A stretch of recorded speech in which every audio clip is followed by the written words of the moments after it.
Hi, this is Ed Butowski with ChapwoodFinance.com. I'm honored today to have the CEO of True North Productions, Mark Davis, a friend of mine. And Mark, thank you very much for joining us today to talk about how people make money in the movie business. It's my privilege, Ed. Thanks for having me on here. It's a great industry, and it is a sort of a mystery. It's one of those things that sort of an elite group of people seem to have the secret formula for getting into this, and they make fortunes. And because it's sort of an unknown that's talked about mostly in the finance community, many people just don't go there, and they realize it's very simple, and it is incredibly lucrative. Well, let's talk about the different players, because as crazy as it sounds, and I'm not the brightest guy in the world, I didn't know the difference between a producer, a director. I still don't know what a key grip is, but maybe you'll tell me that. But a producer and a director. Let's hit on that right away, because we know what actors are. But what's the difference between a producer and a director? Well, let me add a third one. I'm going to add in executive producer into the mix. So Sure. let me talk about those. First of all, your director is the guy on the set who actually is in charge of creating story, pulling the emotion out of the actors, and giving the story its life so it's engaging and captivating.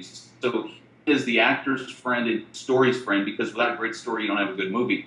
The producer is typically tied to the company that's actually making the film, but sometimes he's hired on. We're doing a project right now. We just hired Dutch Hofstetter from Soul Surfer to do one of our films, and we just know he produces good films. He organizes the entire thing. They bring in all the other key grips and every other does that needs to put the things together so the director can show up and make the movie.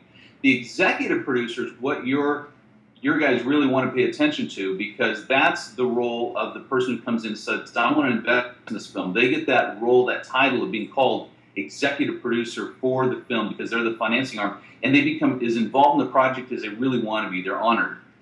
Is there a certain price point as individuals look to invest? Because I know, many very wealthy people. At the same time, I know a lot of people who, when we advise people about how to manage money and build a portfolio, generally speaking, we tell them not to have more than 5% of their overall wealth in private equity. And when they look at private equity, and Mark, that's where this really fits in, is a private equity investment. We tell them to break that up into at least 10 to 15 different private equity investments, because most of these don't work out real well. But as I've done my work, I've actually seen a lot of movies make a lot of money.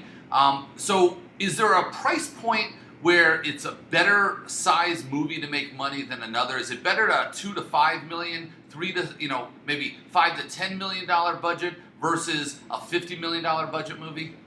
No, it's a great question. There are the micro budget films that just go direct to DVD, and they've got a price model. They may be $1 million movie, and they already know that they can make 5 or 6 million back because they got an exclusive with Redbox or something.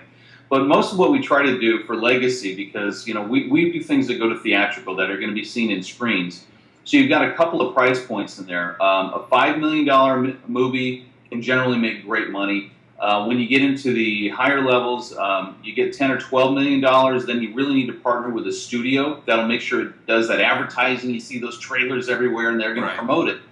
And there's the big box ones where a studio themselves will do a Star Trek or something. They spend $125 million. That's their risk. What we're doing as independent filmmakers that's really making the most money is we can go in at a 5, a 10, or even sometimes a $15, $25 million film and reap some of those same rewards. Like a Blind Side movie makes $300 million, and it's just a great inspirational story. So that's the sweet spot, I would say, for an investor. And whether they put in all that money or they're part of if you put together a group for it.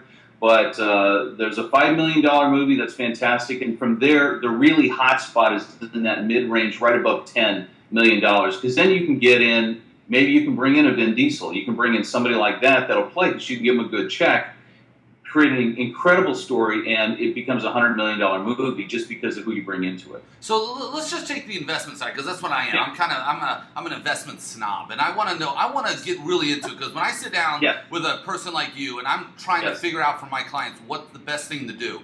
If there's a $5 million budget movie, you want the investor, if you're the owner or the executive, in charge of the movie, you want them to have some ownership, but not too much, because that's, you would love for them not to get a lot of ownership. How much ownership, generally speaking, if somebody is raising all the money, you have a $5 million budget movie and $5 million comes in, what percentage of that movie should they own? No, that's Great. And there's actually, this becomes very simple for an investor because there's something we just call industry standards.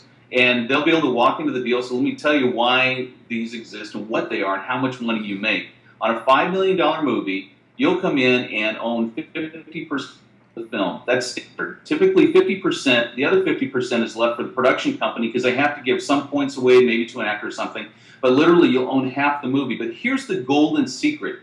When you invest $5 million into a movie, first of all, you get the first money out immediately. That's the guarantee. And so you typically take your money plus 15%.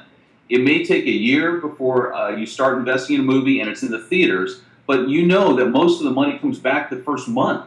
And so you may make, simply across the board, the easy math is you make 15% on your hard money. If it's, if you know it's going to be marketed well and the rest, then it's going to make profit. And then you get half of that for the life of the film.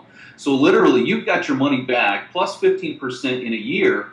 And if this thing takes off, you could make 30, 40, $50 million because you own half of the rights to that project for its life. Yeah. And that's the beauty of filmmaking. It's like not only, it's like you got your money back within a year, and then you can enjoy the ride. Well, that's a great point because oftentimes in private equity investments or venture investments, you really are just looking at the management team, which you do here as well. But sometimes you're investing in a thought. I mean, I brought a lot of high-tech companies through the IPO process, and a lot of these companies never had any earnings, didn't really have anything much more than a thought. Now, that was a different time, in the late 90s. But I appreciate the insight into this, and what you do as the CEO of True North is there are going to be from time to time movies that you're going to raise money for, and what I'm committing to you, for giving us this insight plus being a friend of mine, is I want you to come on from time to time if you can do that and talk about a specific project.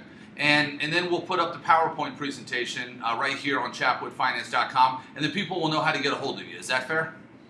That's fantastic. And we have a website, truenorthpictures.com. Be happy to get on our list, just get updates. But I really appreciate being plugged into you because I respect what you're doing. It's needed.